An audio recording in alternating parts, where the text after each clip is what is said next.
A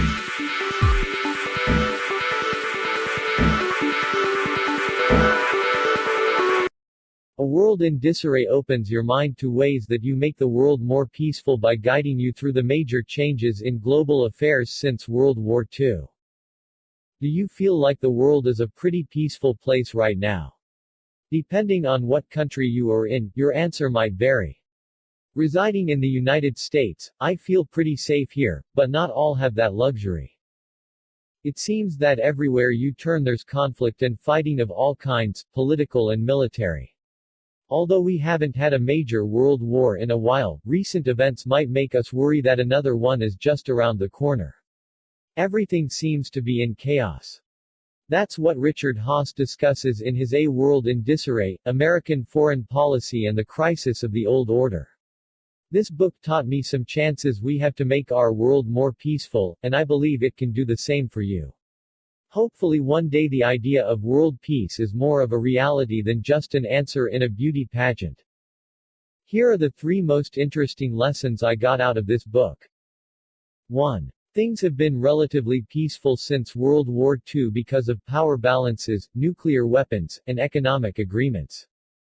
2. New policies concerning intervention in international events were born when the world stood by during the tragedies in Rwanda.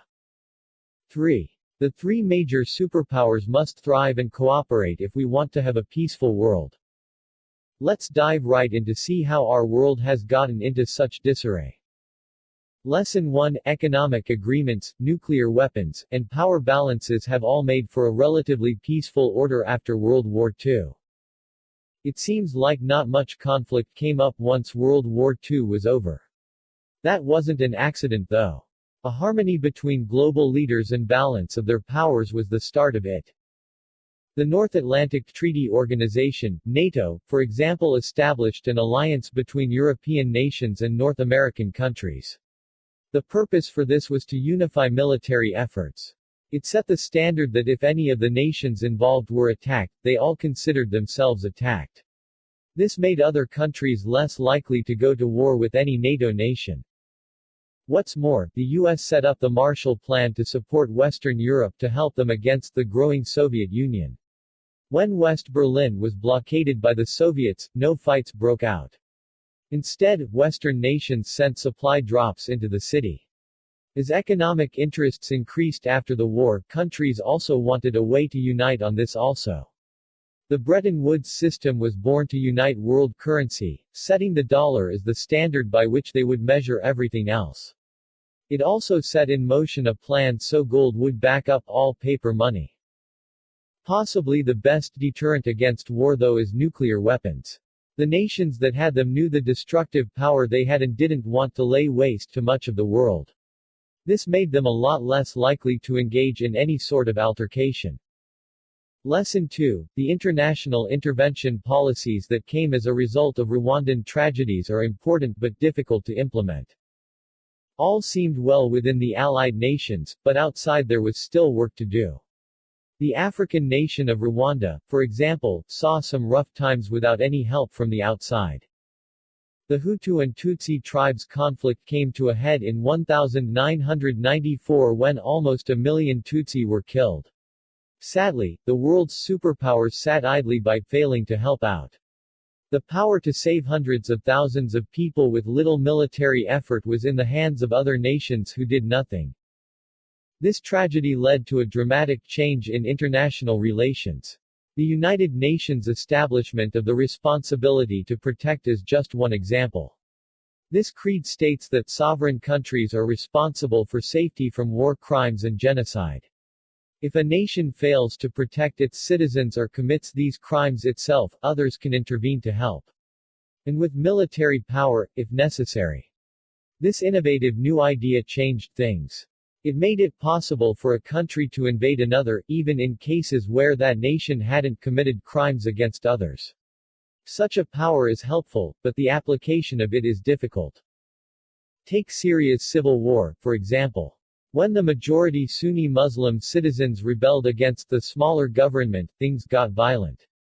Many Syrians died in the conflict and millions of others had to emigrate. And all of this while the rest of the world stood idly by doing nothing. Lesson 3. A peaceful world requires that all three of the big superpowers are thriving and cooperating. Does the growth of other nations worry you? Perhaps you're afraid about Russia's looming expansion into Ukraine. Or maybe you're anxious about China overcoming territories in the South Seas. The truth is, there isn't any evidence that these countries' intention is to expand like that. Because of this, it's imperative that Western nations like the US work to unify with these countries. We can work together for everyone's benefit. Some of these connections can have dramatic effects on the stability of the New World Order. In the Cold War era, most nations wanted only that which would benefit them. But today, we don't need to worry so much about that. In reality, what benefits us is if we all learn to cooperate as often as we can, regardless of how much it might benefit our nation alone. That might mean the US needs to restrain itself when opportunities to intervene arise, but it's worth it. Most of all, it's in everyone's best economic interest to work together. If China and Russia get the opportunity to expand their chain of bilateral agreements, a stronger world economy could result. For that reason, the US should avoid intervening in these affairs to allow the greatest opportunity for economic growth. Our best scenario for a prosperous world for all is one where each of the three superpowers is flourishing in content. A World in Disarray review. A World in Disarray had some interesting lessons, but it wasn't my favorite. It seems odd that it identifies some policies which, to me, seem like they're a good groundwork for a world not in disarray only if leaders followed them. Either way, this is an important topic to understand if we all want to work toward unifying our world.